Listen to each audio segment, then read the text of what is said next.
So hello guys, welcome back to our fitness channel. आज मैं आप लोगों को एक ऐसी टेक्निक के बारे में बताने वाला हूं जिससे आपका स्टेमिना बहुत ज़्यादा इंक्रीज़ हो जाएगा पहले से। मेरी गारंटी है, अगर आप अपने वर्कआउट में ये टेक्निक अपनाते हैं तो विद इन 2 वीक्स आपको अपने अंदर बहुत ज़्यादा चेंज दिखेगा। बने रहिए मेरे साथ, we will be right back. Nothing can stop me, I'm all the way up. All the way up. I'm all the way up. I'm all the way up. Nothing can stop me, I'm all the way up. Show it what you want, show it what you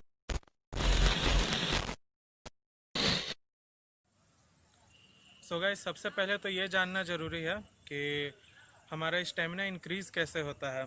अगर हमें अपना stamina increase करना है तो ये most important चीज़ है कि हम रेप्स हायर लगाएं।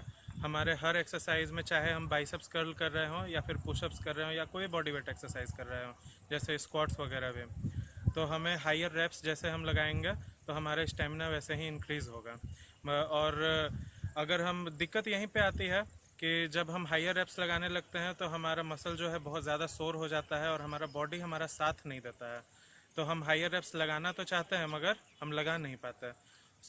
टेक्निक अलग अपनाने का मतलब यही है कि हम किस टाइप से अपने सेम वर्कआउट को करें कि हमारा बॉडी हमारा साथ दे हायर रेप्स लगाने में।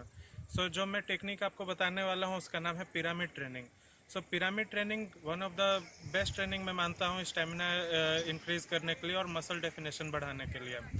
अगर आप चेस्ट प्रेस ही लगा रहे हैं, लेट्स सपोज बेंच प्रेस लगा रहे हैं या पुशअप्स ही लगा रहे हैं, आपको क्या करना है, सबसे पहले एकदम लोअर रेप से जाइए, वेट एकदम हटा दीजिए। बेंच प्रेस लगा रहे हैं तो एकदम खाली रॉड ले लीजिए।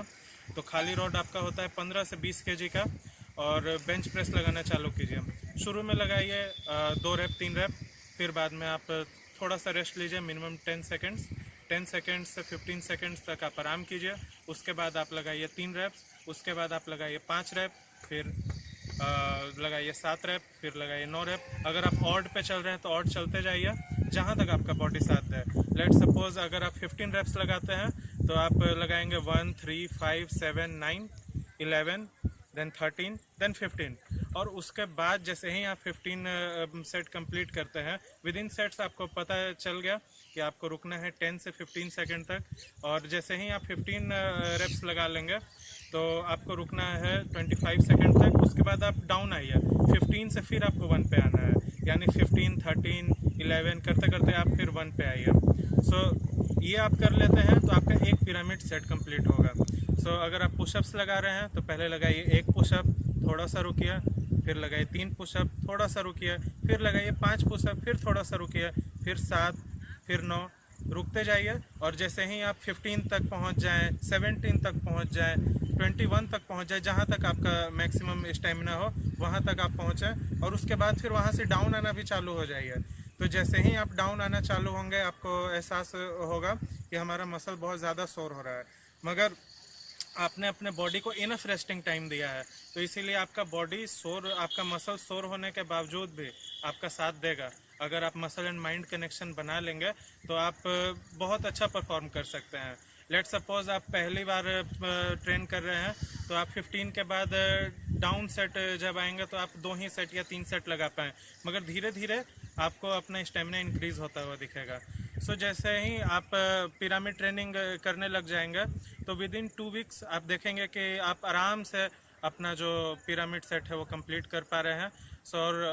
और अगर आप कैलकुलेट करेंगे कि आपने कितने रेप्स मारे हैं तो पूरा जो आप अप गए और डाउन गए पूरा कैलकुलेट कीजिए, आपको मिनिमम रिजल्ट 100 रेप से तो ऊपर ही आएगा, 100 से 150 रेप से ऊपर। तो अगर आप पुशअप लगाते हैं तो यानी कि आपने पिरामिड सेट के ज़रिए 150 पुशअप लगाया। तो आप रेगुलर, अगर आप फर्स्ट सेट में ही एक साथ अगर पुशअप लगाना चाहते हैं तो आप देखेंगे कि आप 50 to 60 पुशअप आराम से लगा पा रहे हैं।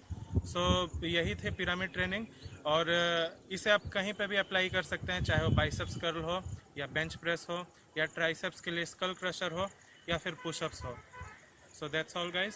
होप गाइज आप लोगों को ये टेक्निक क्लियर हो गया होगा और आप अच्छे से समझ गए होंगे कि पिरामिड ट्रेनिंग है क्या। हर बार की तरह इस बार भी इस वीडियो को लाइक करें, शेयर करें, और मेरे साथ बने रहने के लिए मेरे चैनल सब्सक्राइब करें और बेल आइकन को भी याद से दबाएं हमेशा अपडेटेड रहने के लिए।